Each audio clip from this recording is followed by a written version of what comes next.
అంతర్జాతీయంగా సానుకూల పవనాలు వీయడంతో దేశీయ మార్కెట్లో బంగారం ధర పతనమైంది. మధ్య ప్రాచుర్యంలో ఉద్రిక్తతలు తగ్గడం, అమెరికా చైనా మధ్య వాణిజ్య ఒప్పందంపై ఆశాజనక నివేదికలు రావడంతో పెట్టుబడిదారులు బంగారంపై అమ్మకాలను మొగ్గు చూపారు. దీనికి తోడు లాభాల స్వీకరణ కూడా తోడవడంతో పసిడి ధర ఒక్కరోజే భారీగా దిగివచ్చింది.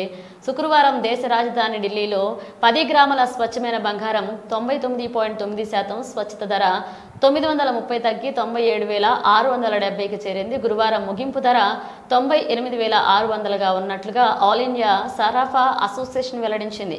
అదేవిధంగా 99.5% స్వచ్ఛత కలిగిన బంగారం ధర కూడా 850 తగ్గి 97,200 వద్ద స్థిరపడింది. గురువారం ఈ రకం బంగారం ధర 98,050గా ఉంది.